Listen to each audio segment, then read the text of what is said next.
Hello everyone, welcome to C plus plus course on Code Mode. आज की इस class में हम पढ़ने वाले हैं पास बाय वैल्यू और पास बाय रेफरेंस के बारे में। तो सबसे पहले देखते हैं ये पास बाय वैल्यू और पास बाय रेफरेंस होता क्या है। तो जब भी हम किसी फंक्शन को कॉल करते हैं तो हम कुछ वैल्यूज़ को पास करते हैं। जैसे हमारे पास यहाँ पे एक फंक्शन है f1 और हम उसको पास कर रहे हैं a, तो हमारे पास करने के दो तरीके होते हैं। पहला होता है पास बाय वैल्यू और जो दूसरा तरीका होता है वो होता है पास बाय रेफरेंस। तो अब तक जैसे भी हमने अपनी वैल्यूज़ को पास किया है वो हमारी पास बाय वैल्यू होती है, क्योंकि उसमें हम वैल्यू को पास करते हैं। तो जैसे हम अपने प्रोग्राम देखेंगे तो हमें पता लग जाएगा दोनों में डिफरेंस क्या है और पास बाय वैल्यू होती क्या है और पास बाय रेफरेंस होता क्या है। तो सबसे पहले हमारे पास यहाँ पे प्रोग्राम है, इसको देखते हैं। इस प्रोग्राम में हमारे पास है आयो स्ट्रीम, उसके बाद है नेम स्पेस, उसके बाद हमारे पास एक फंक्शन है f1 नाम से, इसको बाद में देखेंगे। उसके बाद है हमारे पास मेन फंक्शन। मेन फंक्शन में हमने एक वेरिएबल डिक्लेयर किया है a नाम से और उसके अंदर हमने 10 वैल्यू डाली है और फिर अपने फंक्शन f1 को कॉल की है और अपने a वैल्यू को पास कराया है और उसको अपने इंटीजर b में स्टोर कराया है। तो हमारे यहाँ पे a की वैल्यू थी 10, तो हमने 10 वैल्यू पास करा दी है b में और b के अंदर वो 10 वैल्यू जाके स्टोर हो चुकी है। अब हमने यहाँ से एक वैल्यू पास कराई है तो हमारे पास यहाँ पे केवल एक ही आर्ग्यूमेंट है। इसके बाद जो हमारे b की वैल्यू थी हमने उसको इंक्रीमेंट किया है और फिर अपने b की वैल्यू को प्रिंट करा दिया है। तो अगर मैं इस प्रोग्राम को रन करा के दिखाऊं, वैसे तो हमने रन कर रखा है, तो हमारे पास इस सी आउट से हमें 11 मिलेगा। उसके बाद जैसे ही हमारा ये फंक्शन कंप्लीट हो जाएगा हम अपने वापस से मेन फंक्शन के अंदर आ जाएंगे और फिर हम अपने a को प्रिंट करा रहे हैं, तो a के अंदर अभी भी हमारे पास 10 ही है। तो यहाँ से हम ये बताना चाह रहे हैं हमने अपने a की वैल्यू को पास कराया दूसरे फंक्शन को और वहाँ पे हमने अपनी वैल्यू को इंक्रीमेंट कराया, बट उस वैल्यू से हमारी जो वैल्यू थी जो हमने पास कराई थी उस पर कोई भी फर्क नहीं पड़ा। वैल्यू को पास कराने से पहले हमारे a की वैल्यू तब भी 10 थी और पास कराने के बाद हमने जब उसको प्रिंट कराया तब भी उसकी वैल्यू 10 ही है, भले ही हम उसके अंदर कितने भी चेंज करें। अब इसके बाद हमारे पास सेम ही प्रोग्राम है, हमने उसके अंदर क्या किया है, बस हमने यहाँ पे b वेरिएबल लिया था, हमने उसको a वेरिएबल कर दिया है। तो अब इसके अंदर क्या होगा, हमें आउटपुट सेम ही मिलेगा। अब आउटपुट सेम क्यों मिल रहा है, क्योंकि मेन फंक्शन हमारा अलग फंक्शन है और हमारा f1 फंक्शन एक अलग फंक्शन है। हमारा जो ये a है ये एक अलग एड्रेस पे है और जो हमारा यहाँ पे a है वो एक अलग एड्रेस पे है। हम इसको इस तरह से देख सकते हैं, ये हमारे फंक्शन a का मेमोरी का ब्लॉक है और ये हमारे मेन फंक्शन का मेमोरी का ब्लॉक है। अब इसके अंदर हमारे पास a है, ये a का ब्लॉक हो गया जो हमारा f1 फंक्शन था। अब इसके अंदर हमारे पास था a और हमारे पास जो मेन फंक्शन था उसके अंदर भी एक सेम ब्लॉक था जो a था। अब जो हमारा ये वाला a ब्लॉक है इसका एड्रेस इस वाले a ब्लॉक के एड्रेस से अलग होगा, भले इनके नाम सेम हो बट ये एड्रेस अलग अलग पे हैं। जैसे हमारे पास एक मोहल्ला है, उसके अंदर एक नाम के कितने भी व्यक्ति हो सकते हैं बट उनके घर के एड्रेस तो अलग अलग होते हैं। अब एक शहर में भी एक नाम के बहुत सारे व्यक्ति होते हैं बट उनके एड्रेस अगर हम देखें जनरली तो अलग अलग होते हैं, तो हम उनकी पहचान एड्रेस से करते हैं। तो इस तरह हमारे जो f1 है उसका a अलग है और जो हमारा मेन फंक्शन है उसका a अलग है। अगर हम इस वाले a के अंदर कुछ भी चेंज करेंगे, जैसे हमने यहाँ पे a को इंक्रीमेंट कर दिया था तो हमारा a हो गया था 11, तो हमें यहाँ से 11 मिला था। बट जब हमने वापस से अपने मेन फंक्शन के a को प्रिंट कराया जो पहले से 10 था वो अभी भी 10 ही है। हमने यहाँ से जो वैल्यू पास कराई थी उस मेथड का नाम था पास बाय वैल्यू, तो हमने यहाँ पे केवल अपने a की वैल्यू को पास कराया है। तो इसलिए हमारा जो ये a था उसने a की वैल्यू ली है हमारे मेन फंक्शन वाले की और जो वैल्यू थी उसको a के अंदर स्टोर करा के उसको इंक्रीमेंट कर दिया, 11 हो गई। तो हमारे यहाँ से जो दोनों के दोनों a हैं वे अलग अलग हैं क्योंकि वे अलग अलग एड्रेस पे स्टोर हैं। अब इसके बाद अपना पास बाय रेफरेंस देखते हैं उससे क्या होता है। अगर हम यहाँ पे भी देखें तो हमारा प्रोग्राम बिल्कुल सेम है, बट हमने यहाँ पे केवल एक छोटा सा चेंज किया है।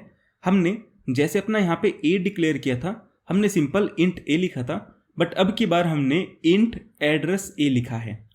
ये हमारा एड्रेस ऑपरेटर होता है जिसको अगर हम नॉर्मली कीबोर्ड के अंदर देखते हैं तो हमें एंड की तरह दिखता है। तो हमने जब अपना वेरिएबल डिक्लेयर किया फंक्शन के अंदर हमने उसको एड्रेस ऑपरेटर लगा के डिक्लेयर किया। तो अब की बार जब हमने F1 को कॉल किया तो हमने यहाँ पे A पास करा, तो जो हमारा एड्रेस A है ये एड्रेस स्टोर कराएगा। तो जब यहाँ से वैल्यू पास हो जाएगी और हमारा F1 फंक्शन वैल्यू लेगा तो अब की बार वो वैल्यू को स्टोर ना करा के A का एड्रेस स्टोर करा लेगा। हमारा जो ये वाला A है और हमारा जो ये वाला A है ये दोनों सेम है, अब ये जुड़ चुके हैं। अगर हम इस वाले A के अंदर कुछ भी चेंज करेंगे तो हमारे ये वाला A है वो भी चेंज होगा। तो अगर हम इस तरह से एड्रेस लगा देते हैं तो हमारा पास बाय रेफरेंस हो जाता है। मतलब हम अपने वेरिएबल का रेफरेंस दे रहे हैं, हम उसको बता रहे हैं हमारा जो वेरिएबल है वो मेमोरी के अंदर कहाँ पे है। अगर मैं आपको यहाँ पे मेमोरी बना के दिखाऊं, मान लेते हैं ये मेन फंक्शन की मेरी मेमोरी थी, तो यहाँ पे मेरा ये A का ब्लॉक था, बट जब हमारा F1 फंक्शन होगा उसके अंदर जो हमारा A का ब्लॉक होगा वो नया ब्लॉक नहीं बनेगा। हमारा A डिक्लेयर तो होगा हमारे F1 फंक्शन के अंदर, मान लेते हैं हमारा A यहाँ पे डिक्लेयर हो गया, बट वो वैल्यू को चेंज करेगा हमारे इस वाले वेरिएबल की। अब ये दोनों के दोनों A आपस में जुड़े हुए हैं। अगर मैं इस A की वैल्यू चेंज करूंगा तो मेरा जो ये वाला A है इसकी भी वैल्यू चेंज होगी। इसे बोलते हैं पास बाय रेफरेंस। किसी को अपना रेफरेंस पास करना, किसी को अपना एड्रेस पास करना। तो एक तरह से हमारे पास अब की बार एड्रेस एक ही है बट उसके नाम अलग अलग हैं। अब आपको नाम तो ए ही दिख रहे होंगे, बट अगर मैं इस A को मिटा के यहाँ पे B भी कर देता हूँ तो मेरे अब की बार जो ये A और B हैं ये दोनों एक ही वेरिएबल के दो अलग अलग नाम हैं। अगर ये मेरा F1 था तो इसके अंदर मैंने अब पहले तो A लिखा हुआ था, बट मैं अगर इसको B भी लिख देता हूँ तो अब की बार भी जो मेरा वेरिएबल है वो तो एक ही जगह पे स्टोर है बट उसके दो नाम हैं। अगर मैं F1 फंक्शन के अंदर उसका नाम देखता हूँ तो हम उसको B से बुला रहे हैं, अगर मैं उसको मेन फंक्शन के अंदर देखता हूँ तो मैं उसको A से बुला रहा हूँ। अगर मैं इसको एग्जांपल से समझाने की कोशिश करूँ तो हम इसको ऐसे समझ सकते हैं, एक बच्चा है, उसको स्कूल में तो कुछ और नाम से बुलाते हैं और घर पे कुछ और नाम से बुलाते हैं, तो उसके दो नाम हैं।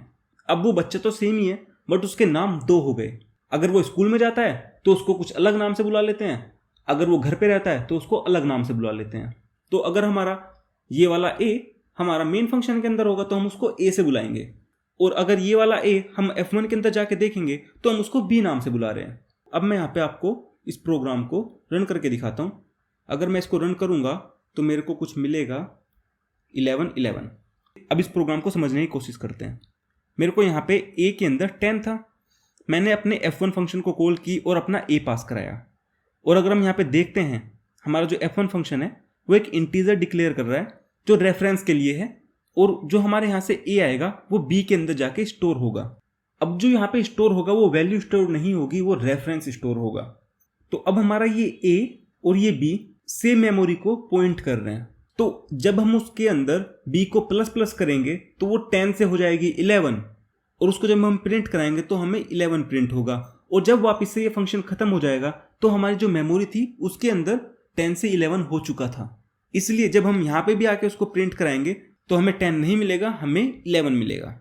तो हम कुछ इस तरह से अपने रेफरेंस को समझ सकते हैं। इसमें हमारे पास मेमोरी का ब्लॉक तो एक ही होता है बट उसके अलग अलग फंक्शन के अंदर अलग अलग नाम होते हैं अगर हम किसी को रेफरेंस देते हैं। अब इसके बाद हमारे पास एक और प्रोग्राम है जिसके अंदर हमने देखा है हम अपने एरे को किस तरह रेफरेंस के अंदर पास करा सकते हैं।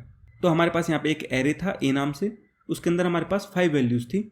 हमने एरे A का 0 वाला एलिमेंट प्रिंट कराया। मैं इसको अभी रन करा देता हूँ। तो जैसे ही हमने उसका 0 एलिमेंट प्रिंट कराया तो हमें 5 मिल जाएगा क्योंकि 0 इंडेक्स पे तो हमारा 5 एलिमेंट है। उसके बाद हमने एक फंक्शन बुलाया F1 नाम से और हमने उसको A पास कर दिया। A हमारा एरे है और हमने यहाँ से A पास करा है तो हमें उसको स्टोर भी कराना पड़ेगा। तो हम यहाँ पे लिखते हैं इंटीजर और B, और अपने कोस्ट हैं वो उनको खाली छोड़ देते हैं। तो यहाँ पे भी हमारा पास बाय रेफरेंस ही हो रहा है क्योंकि हम A का रेफरेंस पास कर रहे हैं B को। अब ये रेफरेंस कैसे पास कर रहे हैं अगर मैं आपको बताऊं, जो हमारा एरे होता है उसका जो नाम होता है वो एड्रेस स्टोर करता है कि हमारा जो पहला एलिमेंट है वो कहाँ पे स्टोर है। तो जो एरे का नाम है A, ये हमारे इस एरे के 0 इंडेक्स वाला जो एलिमेंट है उसका एड्रेस स्टोर कराता है। तो अगर हम यहाँ से देखें हम A पास कर रहे हैं तो A का एड्रेस पास हो रहा है, और वो हमारे पास यहाँ पे जो एरे है B जो कि अभी एम्प्टी है उसका रेफरेंस दे रहा है। तो अगर हम अपने एरे B के अंदर कुछ भी वैल्यू को चेंज करेंगे वो हमारे एरे A की वैल्यू को भी चेंज कर देगा, क्योंकि यहाँ पे जो हम पास कर रहे हैं वो पास बाय रेफरेंस है। तो अगर हमें अपने एरे को पास कराना होता है पास बाय रेफरेंस से, तो हम क्या करते हैं, अपना एरे का नाम पास करा देते हैं और अपने फंक्शन के अंदर एक एरे डिक्लेयर करते हैं और उसके अंदर कोई भी वैल्यू नहीं देते। यहाँ पे हमें एड्रेस ऑपरेटर लगाने की जरूरत नहीं होती है, बट अगर हमें किसी पर्टिकुलर वैल्यू को पास कराना होता है तो हमें वहाँ पे एड्रेस ऑपरेटर लगाने की जरूरत पड़ती है, जिससे वे आपस में कनेक्टेड हो जाती हैं। अब हम क्या कर रहे हैं, बी का जो 0 इंडेक्स पे एलिमेंट है हम उसको इंक्रीमेंट कर रहे हैं और उसको प्रिंट करा रहे हैं। अब यहाँ पे पास बाय रेफरेंस है, तो जो वैल्यू हमारे ए के 0 की होगी वही हमारे बी के 0 की भी होगी। तो हमारे जो ए के 0 वाले एलिमेंट की वैल्यू थी वो थी 5, तो हमारी जो बी के 0 वाले एलिमेंट की वैल्यू होगी वो भी होगी 5, और हम उसको इंक्रीमेंट कर रहे हैं और उसके बाद उसको प्रिंट करा रहे हैं। तो 5 का हमें प्रिंट होगा 6। अब हमारा फंक्शन तो कंप्लीट हो गया, हम मेन फंक्शन पे आ जाएंगे और अब की बार अगर हम अपने ए के 0 वाले एलिमेंट को प्रिंट कराते हैं तब भी हमें 6 ही मिलेगा। अब ये 6 हमें इसलिए मिलेगा क्योंकि यहाँ से हमने अपने एरे के 0 वाले एलिमेंट की वैल्यू को इंक्रीमेंट कर दिया है। तो यहाँ से भी हमें क्लियर हो जाता है हमारा ये पास बाय रेफरेंस था, क्योंकि हमने फंक्शन को बुलाने से पहले अपने एरे ए के 0 वाले एलिमेंट की वैल्यू प्रिंट कराई थी जो हमें 5 मिल रही थी, बट फंक्शन को कॉल करने के बाद जब हमने वही वैल्यू सेम प्रिंट कराई तो हमें 6 मिल रहा है। तो ये वैल्यू कहाँ पे चेंज हुई, हमारे फंक्शन के अंदर जाके, और वहाँ से जो चेंज मिला वो हमारे जो एरे ए है उसके अंदर भी आ गया। तो इस तरह से पास बाय रेफरेंस है। तो हम इसको थोड़ा सा एक डायग्राम है उसकी मदद से भी समझ सकते हैं। हमारे पास ये है पास बाय रेफरेंस और ये है पास बाय वैल्यू। अब हमारे पास यहाँ पे एक गिलास है जिसके अंदर है पानी, और पास बाय वैल्यू के अंदर हमारे पास एक कप है जिसके अंदर पानी नहीं है। अगर हमारे पास पास बाय रेफरेंस है और एक कप के अंदर पानी है तो पास बाय रेफरेंस में हमारे दोनों कप के अंदर पानी होगा, बट पास बाय वैल्यू में अगर एक कप खाली है तो दूसरा कप भरा भी हो सकता है, क्योंकि पास बाय वैल्यू में 2 अलग अलग कप होते हैं और पास बाय रेफरेंस में हमारे पास केवल एक कप होता है। अगर हमारे पास पास बाय रेफरेंस है और हम इस कप के अंदर पानी डालते हैं तो हमारे जो दूसरे वाला कप है तो उसके अंदर भी वैल्यू डलती रहेगी। अगर हम इससे पानी निकाल लेते हैं तो हमारा जो दूसरा वेरिएबल है उससे भी पानी निकल जाएगा, बट पास बाय वैल्यू में ऐसा नहीं होगा। अगर हमारा एक कप खाली है तो वो खाली रहेगा अगर हम दूसरे को भर भी देते हैं तो इस तरह से हमारा पास बाय रेफरेंस और पास बाय वैल्यू काम करते हैं। आप यहाँ से भी इसको थोड़ा सा समझ सकते हैं। आई थिंक आपको समझ आ गया होगा हम अपनी वैल्यूज़ को पास बाय रेफरेंस और पास बाय वैल्यू से किस तरह पास करते हैं। अब इसके बाद आपके पास एक क्विज है जिसको आपको सोल्व करना है। अगर आप इस वीडियो को यूट्यूब पे देख रहे हैं तो आपको वीडियो को लाइक करना है, चैनल को सब्सक्राइब करना है। अगर आपको इस कोर्स का लिंक देखना है तो इस कोर्स का लिंक डिस्क्रिप्शन के अंदर मिल जाएगा, आप वहाँ से जाके इस कोर्स को देख सकते हैं। तो मिलते हैं अगली क्लास के अंदर, तब तक के लिए thank you and bye bye.